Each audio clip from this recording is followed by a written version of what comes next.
వీళ్ళని కూడా మీరు దీవించి ఆశీర్వదించమని ఈ చిన్న మాటలు వేసుకున్నాము అడిగడుగుతున్నా.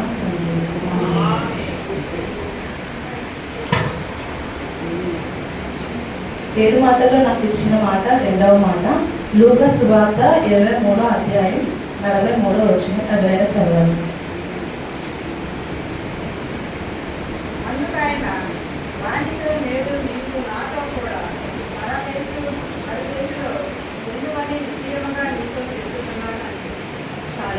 ఇక్కడ చూసుకున్నట్లయితే ఈ మాట నేను నీవు నాతో కూడా పరదేశంలో ఉండవని నిశ్చయంగా చెప్పుచున్నాను అనేది. ఈ మాట అసలు ఎవరితో మాట్లాడారు అనేది మనం ఇప్పుడు చూసుకుందాం. మత్తయి సువార్త 27వ అధ్యాయం 38వ వచనం. మరియు కుడివైపుల ఒకడును ఎడమవైపుల ఒకడును ఇద్దరు బందిపోటు దొంగలు ఆయనతో కూడా సిలువ వేయబడి.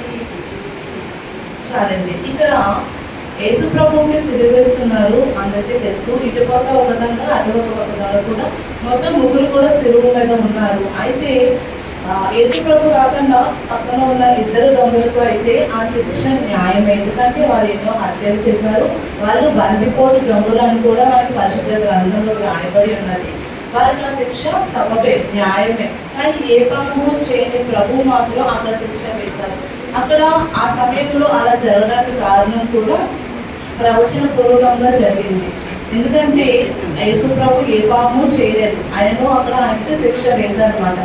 ఆ రోజుల్లో రోమ ప్రభుత్వంలో ఎలా అంటే ఇప్పుడు మనకి ఈ ఇండియన్ పీనల్ కోడ్లో ఎలాగా ఉరి శిక్షలు ఉంటాయి, కానీ అక్కడ రోమ ప్రభుత్వంలో ఎలా అంటే సిలువ శిక్ష అనేది ఉండేది. ఆ సిలువ శిక్ష అనేది ఎలా అంటే ఇక్కడ ఉరి శిక్ష అంటే ఒకసారి ఉరి శిక్ష వేస్తే ఇంకా అక్కడితో చనిపోతారు. కానీ అక్కడ రోమ ప్రభుత్వం అలా కాదు, సిలువని మోసుకుంటూ వెళ్ళి ఆ సిలువ మీద ముళ్ళ కిరీటం పెట్టి ఆ ఎండలో మండుటెండలో రక్తం చుక్కలు కారుతూ చివరి ప్రాణం వదిలే వరకు కూడా అక్కడ ఎంతో హింసిస్తారు. అలాంటి శిక్షలు ఉండేవన్నమాట రోమ ప్రభుత్వంలో. అయితే ఇక్కడ చూసుకున్నట్లయితే ప్రభువైన యేసుక్రీస్తు వారు ఏ పాపము ఎరగని వారన్నమాట. ఆయన అంటున్నారు కదా, ఒక దొంగ ఒక పక్క నిన్ను నువ్వు రక్షించుకోలేవా, నువ్వు నిజమైన దేవుడు కదా, నిన్ను రక్షించుకోలేవా అని ఒక దొంగ అంటున్నారు. మరే ఒక దొంగ అంటున్నారు, ఈ శిక్ష అయితే మనకు న్యాయమే, ఎందుకంటే మనం పాపము చేసి ఉన్నాము. కానీ ఈయన ఏ పాపము చేయని వారు, కానీ ఇది ఆయనకి సబబు కాదు అని రెండవ దొంగ అంటున్నారు అనమాట. అలాగే ఇంకా మీతో చూసుకున్నట్లయితే ఇక్కడ ఇద్దరు దొంగలు అలాగే యేసు ప్రభువారు మనకు కనిపిస్తున్నారు. ఆ ఇద్దరు దొంగలు కూడా బైబుల్లో వారి పేర్లు అనేవి వ్రాయబడలేదు, కానీ హిస్టరీ ప్రకారం వారి పేర్లు మొదటి దొంగ పేరు డెస్టస్, రెండవ దొంగ పేరు డిస్మస్ అని మనకి చరిత్రకారులు చెబుతున్నారు. అది ఇక్కడ చూసుకున్నట్లయితే చాలా మంది అనుకుంటారు ఇద్దరు దొంగలలో ఒక దొంగ మంచివాడు ఒక దొంగ చెడ్డవాడు అనుకుంటారు, కానీ ఇద్దరు దొంగలు కూడా ఆయనను దూషించారు. అది ఎక్కడ రాయబడిందో మనం చూసుకుందాం. మార్కు సువార్త 15వ అధ్యాయం 32వ వచనం.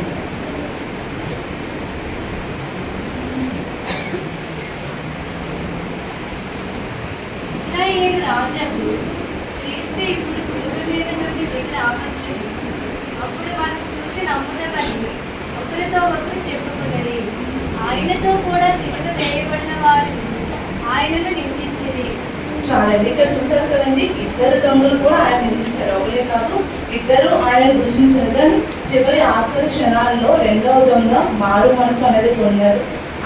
ఈయనే నిజమైన దేవుడు, మనమైతే పాపం చేసాము, మనకైతే ఇది సబబే, ఆయనైతే ఏ పాపము చేయలేదు అని ఆ రెండవ దొంగ మారు మనసు పొందారు.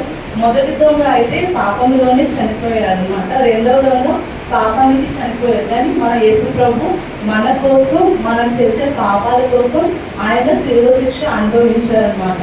అయితే ఇంకా చూసుకున్నట్లయితే చాలా మంది చనిపోయినప్పుడు చివరి క్షణాల్లో చెప్పే మాటలు ఎంతో ప్రాముఖ్యమైనవి, విలువైనవి. కానీ మన పరిశుద్ధ గ్రంథంలో దేవుడు పలికిన మాటలు అన్నీ ఎంతో విలువైనవి, ప్రాముఖ్యమైనవి.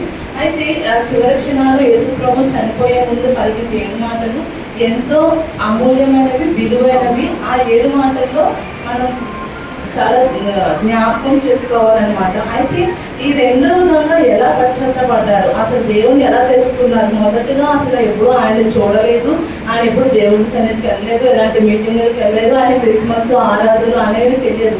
మరి ఎలా రెండో విధంగా మారు మనసు పొందాడు అంటే మనం చూసుకుందాం. ఇక్కడ లూకా సువార్త 23వ అధ్యాయం 34వ వచనం.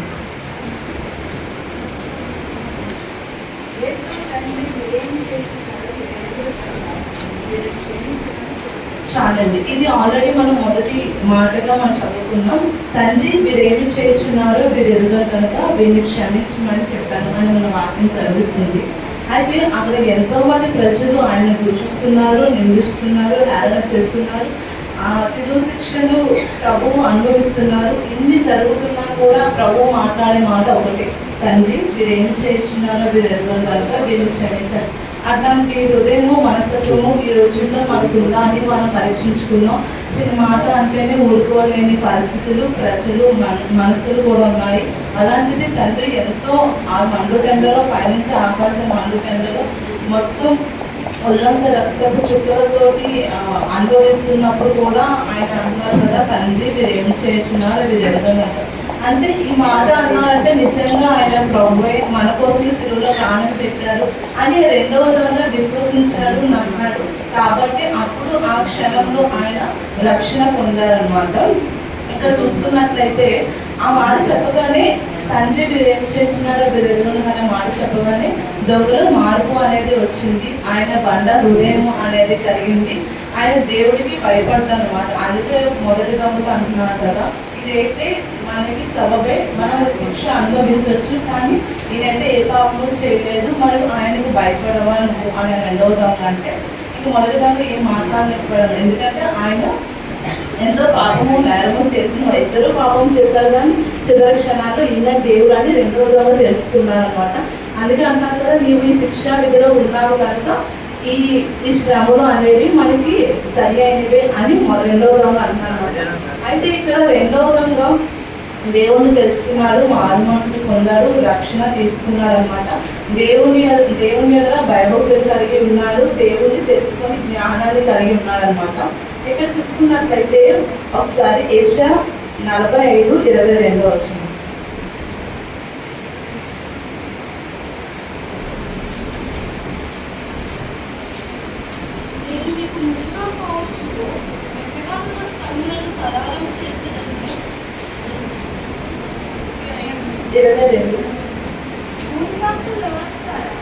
నా వైపు చూచి రక్షణ పొందింది, దేవుడు మరి ఏ దేవుడు లేదు. చాలండి, ఇక్కడ అంటారు కదండి, నా వైపు చూసి రక్షణ పొందుడి, దేవుడును నేనే, నేను తప్ప వేరొక దేవుడు లేడు అని ప్రభువైన యేసుక్రీస్తు వారు సెలవిస్తున్నారు. అది ఇంకో మాట చూసుకున్నట్లయితే లూకా సువార్త 23వ అధ్యాయం 42వ వచనం. ఆయనను చూచి యేసు, నీవు నీ రాజ్యంలోనికి వచ్చినప్పుడు నన్ను జ్ఞాపకం చేసుకోమని. చాలండి, ఇక్కడ అంటారు కదా, రెండవది అంటున్నాడు, ప్రభువా నీవు నీ రాజ్యంలోకి వచ్చినప్పుడు నన్ను జ్ఞాపకం చేసుకోవాలి.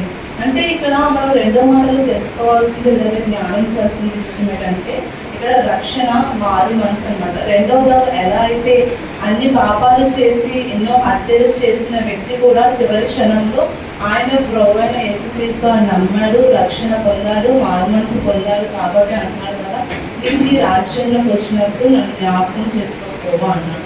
ఎలా అయితే రెండవగా తన హృదయాన్ని మార్చుకున్నాడు, తన కన్న హృదయం అనేది తెరవబడిందో, అలాగే మన జీవితాల్లో కూడా మనం ఎన్నో పాపాలు చేస్తుంటాము, దేవుని సన్నిధికి సరిగ్గా రాలేని పరిస్థితులు, కొన్ని విషయాల్లో కూడా మనం దేవునికి దూరంగా ఉన్నాము. ఎప్పటికైనా కూడా మనం తెలుసుకోవాల్సిందంటే ఆయనే నిజమైన దేవుడు, సొంత రక్షకుడు. ఆయన ద్వారానే మనకి రక్షణ కలుగుతుంది. ఇంకా మన ఏ దేవుడు మనకి రక్షణ ఇవ్వలేరు, మన పాపాన్ని క్షమించలేరు అని రెండవ దొంగ ఎలా అయితే తెలుసుకున్నాడో మనం కూడా మన జీవితాల్లో రెండవ దొంగ లాంటి రక్షణ అంటే కలిగి ఉన్నాము. ఈ చిన్న మాటలు, ఈ రెండవ మాటలు దేవుడు దీవించున్నాడు. ప్రార్థన చేయండి, చిన్న ప్రార్థన.